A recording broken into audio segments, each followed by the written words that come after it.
Hi, this is Dr. Gregory Sadler. I'm a professor of philosophy and the president and founder of an educational consulting company called Reason.io, where we put philosophy into practice. I've studied and taught philosophy for over 20 years, and I find that many people run into difficulties reading classic philosophical texts. Sometimes it's the way things are said or how the text is structured. But the concepts themselves are not always that complicated, and that's where I come in. To help students and lifelong learners, I've been producing longer lecture videos and posting them to YouTube. Many viewers say they find them useful. What you're currently watching is part of a new series of shorter videos, each of them focused on one core concept from an important philosophical text. I hope you find it useful as well.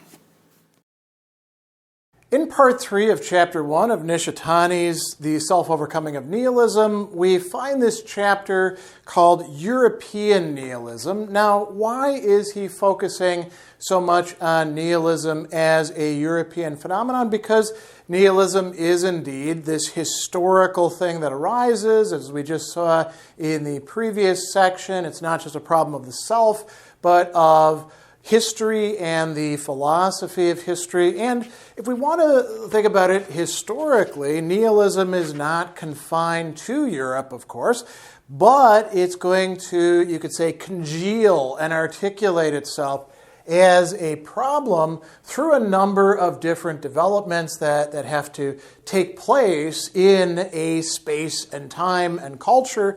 And for Nishitani, this is that of, as he's going to call it, modern Europe. He'll also talk about the modern spirit of Europe as well. So he says that it was in modern Europe the question of historical reality and its metaphysical ground, the philosophical ground of historical life, came to be asked historically. So these have been asked in other times, places, cultures, but there's something, a deepening that's going on here. And he says we've got a number of different reasons for this. So let's run through these different reasons and see what it is that he has to say.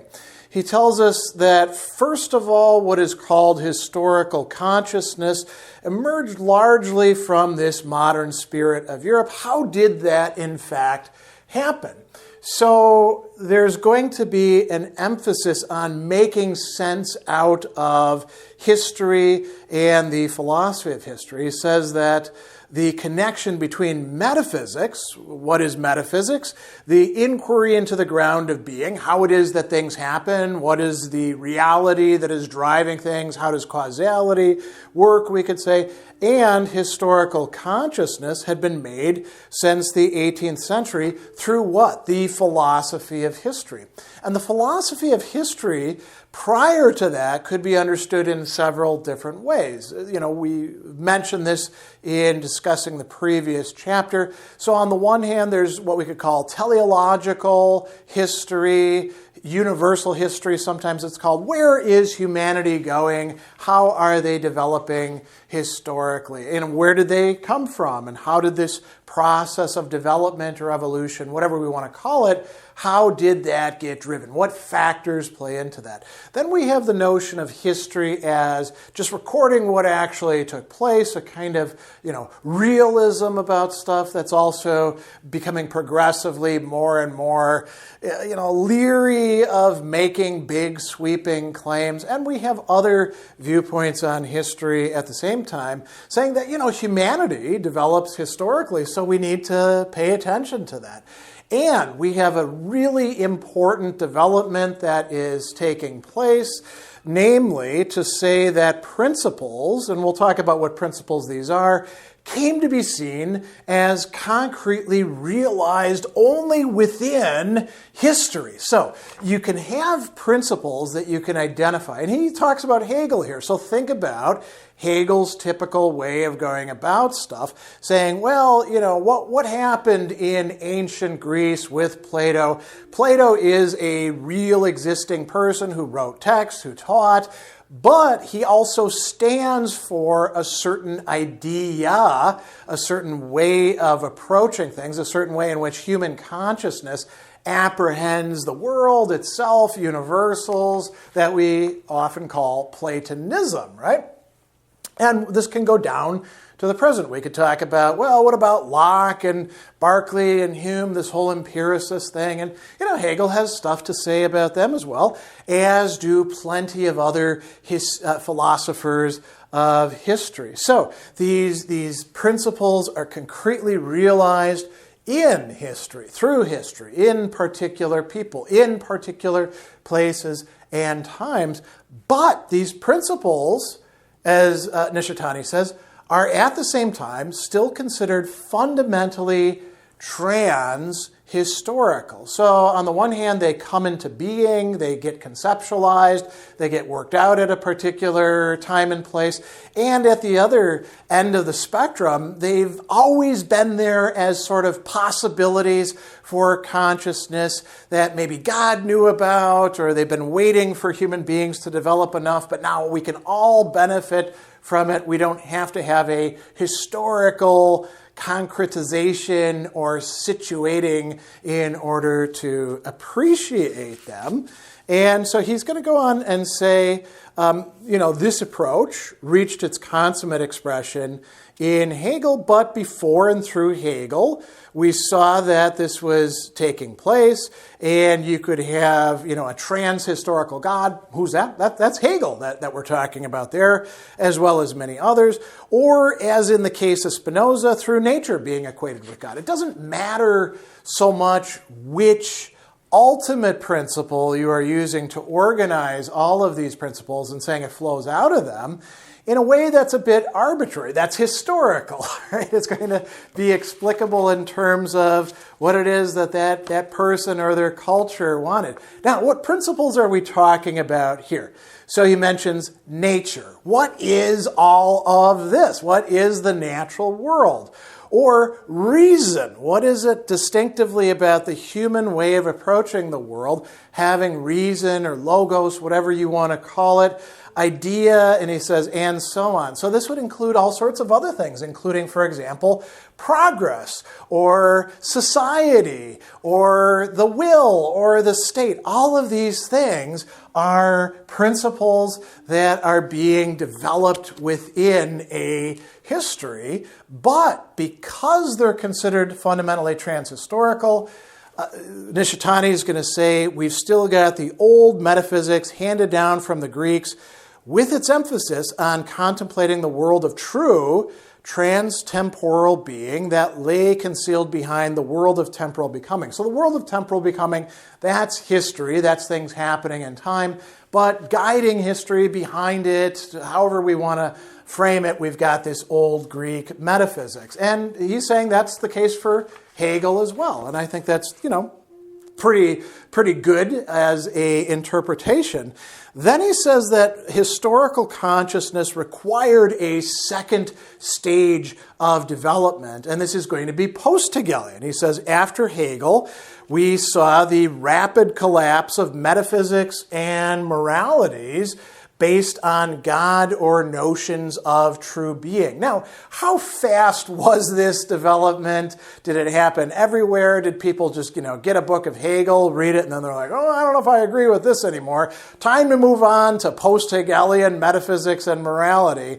No, it's not quite so simple and straightforward as that, but we can say that there were a lot of different currents going on within Europe in different places, in going from Russia to Scandinavia to Germany to France. Later on we get Spain thrown into the mix, and we can talk about people who we associate into the existentialist spectrum as being part of this. So he goes on and he says, the worldview that had supported the spiritual life of Europe for more than 2,000 years was all at once thrown into question. And again, all at once, maybe not, but certainly there's a lot of body blows happening over the course of the 19th century and into the 20th century.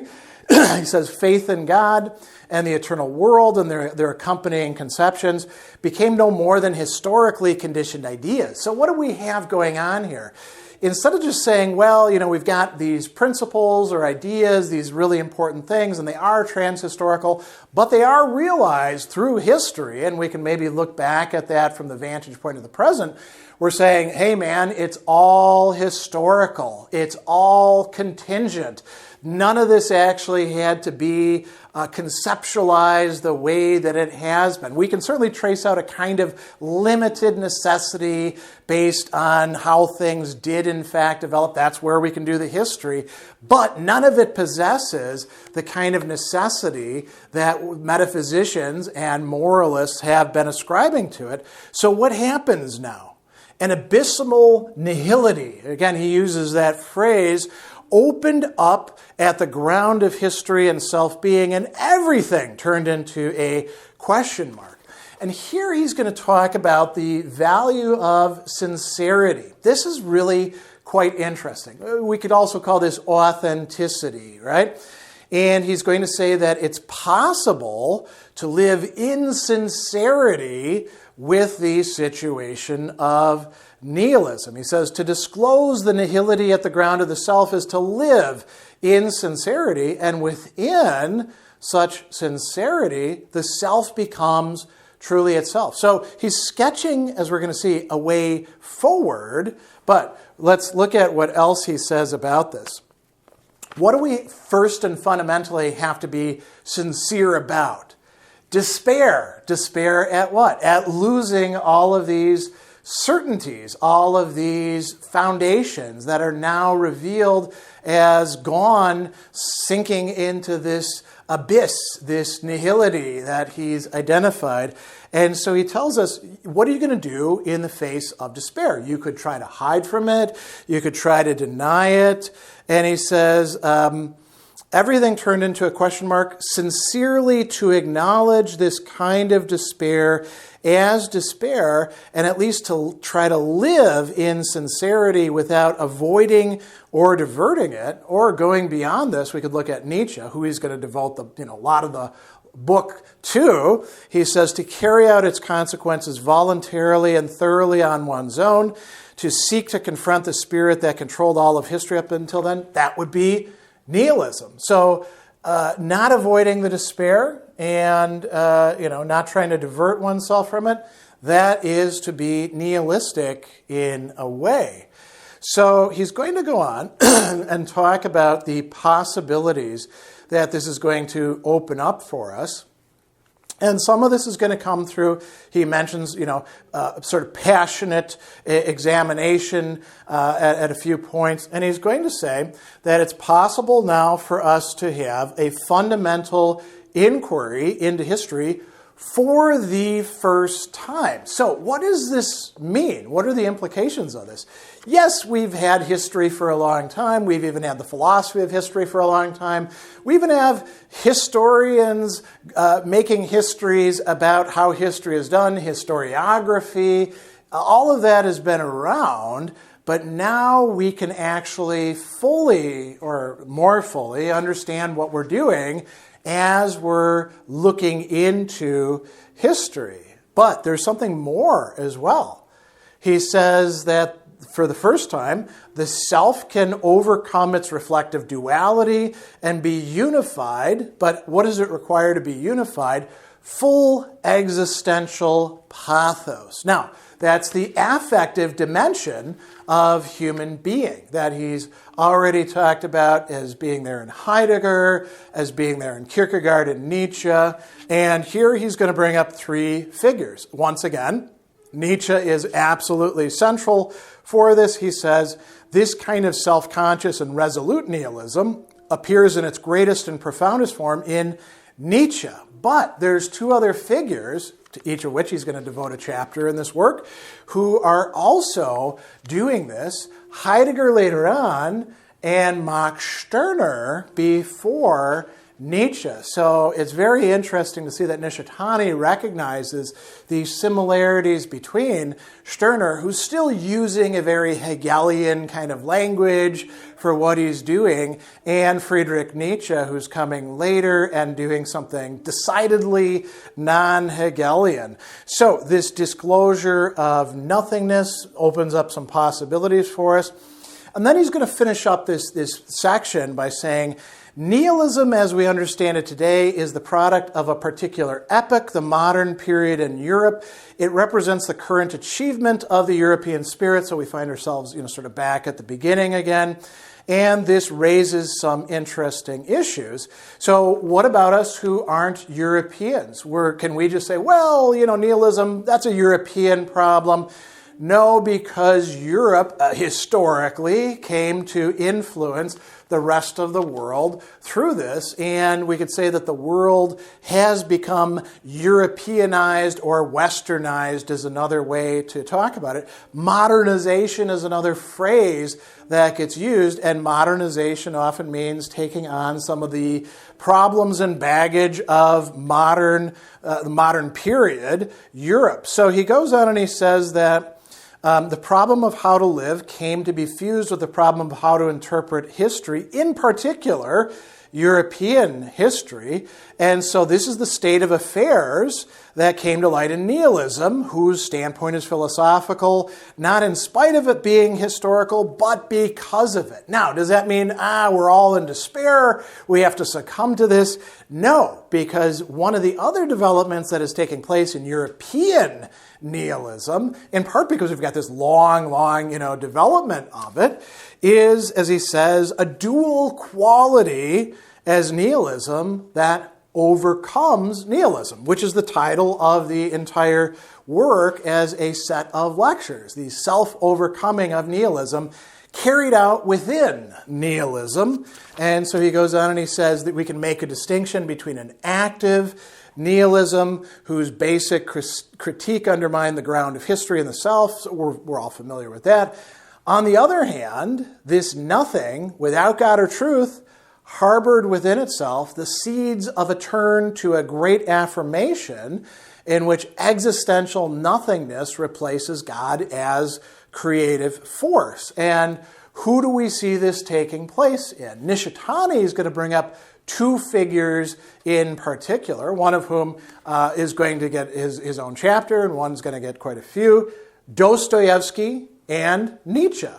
Dostoevsky in Russia, Nietzsche, German language, writing in sometimes in Germany, sometimes in Switzerland. And he says that it was in these two that European nihilism was first articulated in this full and fundamental sense.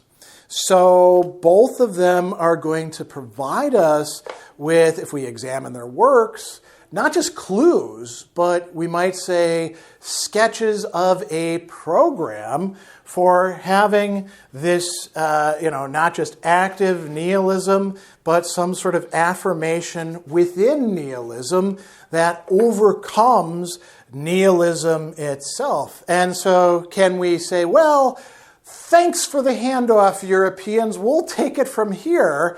Nishitani is writing this as a Japanese person in Japan who's studied for a while in Europe and saying, no, we can't do that. We actually do have to go back and see how nihilism was developed through European thinkers, but that doesn't make it solely European. You could say the European problem, all of our problem as we either move into the modern or late modern age, or years later, we're born into it and simply inherit it. So, this is a clarification of the historical importance, the relevance of nihilism developing in Europe in such a way that the problem can be articulated, re-articulated, made more complex, and existentially grounded at each point.